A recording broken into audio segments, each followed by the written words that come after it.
Assalamualaikum rahmatullahi wabarakatuh. Madayaw, mayong adlaw kaninyong tanan. Magandang araw sa inyong lahat. Good day to everyone. Not a very good day in the Hague. No sun at all. I was wishing for sunshine today, but sadly the sun did not show up. I realized na I think we Filipinos get our sunshiny disposition from where we are in the world. No, it's a tropical country, and we get the sun 365 days a year. And yun din yung short chat namin kanina noong escort guard sa loob. Sabi niya, everything okay? And then I said, everything okay except the cold. And then he said, well, yes, this is their normal. This is our normal weather here in the Netherlands. And then I said, but you have sun lamps, right? In your houses? Sabi niya, well, mine, we do not have sun lamps, but I heard that they're good, they're very good, the sun lamps. And then I told him, my friend who lives in the Ireland, they have a sun lamp in their house. And then it gave him an idea, and he said that maybe I'll get one for my wife this Christmas because I heard that sun lamps are good. So, I think, sa dami ng pinagdadaanan natin bilang isang bansa, nakatulong na rin yung meron tayong sunshine almost every day doon sa Pilipinas. And una sa lahat, gusto kong magpasalamat sa inyo dahil nabuo natin itong salo-salo dito ngayong araw na ito. And syempre, hindi ito mabuo kung wala yung presence ninyong lahat. At ibig sabihin na nandito kayo, you took time out of your day to make it here and pray for former President Rodrigo Duterte, and of course celebrate the Christmas spirit with your fellow Filipinos. Marami sa inyo ang hindi tiga-Hague, mga tiga ibang bansa dito sa Europe. Some travel 200 kilometers, some travel 7 hours in a bus, no? Na napakahirap dahil ano yung paa mo? Hindi ma-stretch yung paa mo for 7 hours.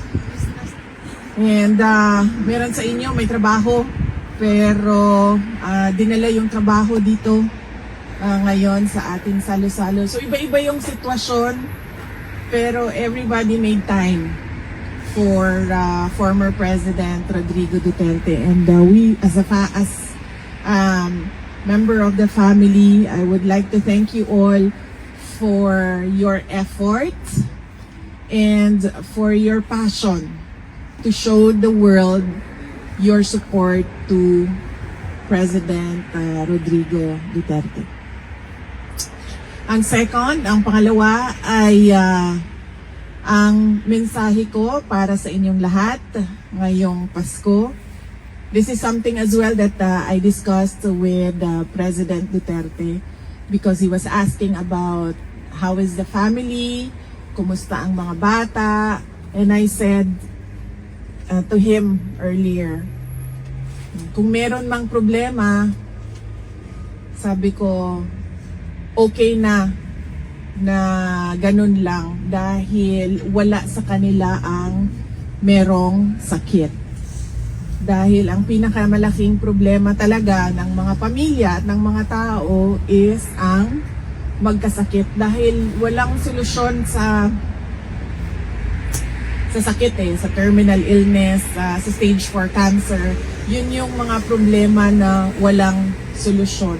All the other problems ay nagagawa natin ng paraan, nahahanapan natin ng solusyon. Pero yung magkasakit, yun yung mahirap para sa isang tao at para sa pamilya. And that is my Christmas wish for everyone, that you are always granted by God good health. Amen. In always, every day of your lives, particularly for the year 2026. At yun din ang sinasabi ko lagi, paulit-ulit, something na hindi nabibili ng pera, yung good health. Dahil meron talagang mga sakit na wala ng gamot, diba? So kahit gaano ka pa kayaman, kahit gaano pa kaganda ang access mo to the best healthcare in the world, pero pag wala na talagang gamot, kahit gusto mo pa mabuhay, ay time is up ka na talaga sa Diyos. Kaya it is something that is very precious to everyone, and I hope that you will always be in good health. In fact, si President Duterte nag-aalala sa inyo lagi, ilang beses sa pagbisita ko ngayon, mga 3 beses siya nagsabi. Sabihan mo sila na huwag silang mag-antay sa lamig dahil magdadala ng sakit sa kanila yung lamig. At syempre meron ding mga sumagot sa inyo na sanay na kami sa ganito na weather. This is nice weather, Mom. This is nice weather. If I have to show you, sandali. Pakita ko lang sa inyo kung gaano. So this is 1. This is 2. Ay, kung ano siya, Ma'am? Innerwear. Per month. And this is 2. This is 3. And this is 4. 4 layers ito siya. Plus the scarf. Sa baba, ganun din. 1, 2, 3 layers ito siya sa baba. Ang aking medyas ay 2 layers.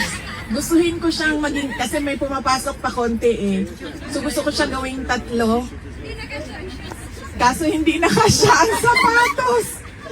Masakit na siya sa kuko. So hanggang 2 layers lang ang... And yet, malamig pa rin siya. Pumapasok pa rin yung lamig. So this is not good weather. I'm excited to go home. Truly excited to go home. And going back to my Christmas wish, yun yung sa inyo, good health.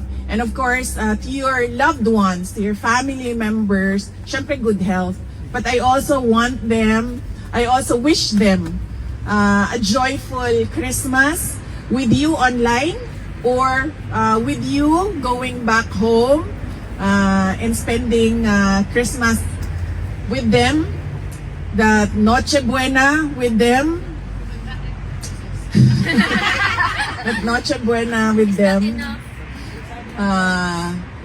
And their happiness that you are present in their lives.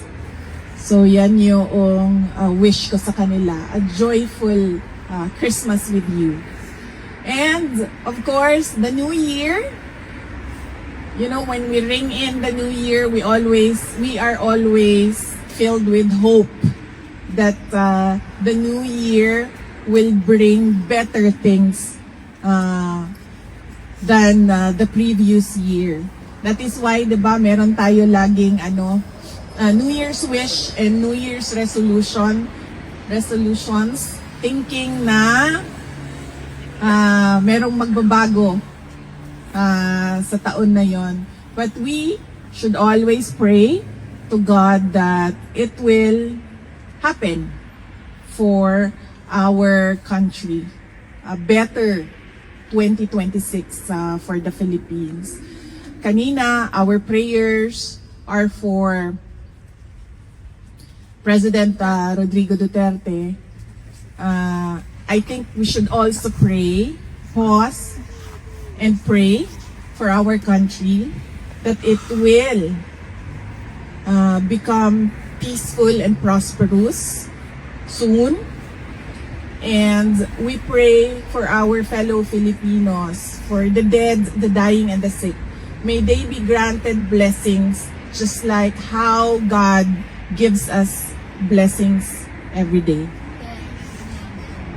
And finally, from President Duterte, meron siyang message kanina. Ang sabi lang niya, para sa inyong lahat, nandito kami, meaning siya, ako, at yung iba pang mga kapamilya namin, nandito kami so as long as gusto pa kami ng tao. Yes! Hindi kami, sabi niya, hindi kami mamimilit kung ano yung gusto ng taong bayan. So We yan pray, yung, ma'am, na ma-presidente ako.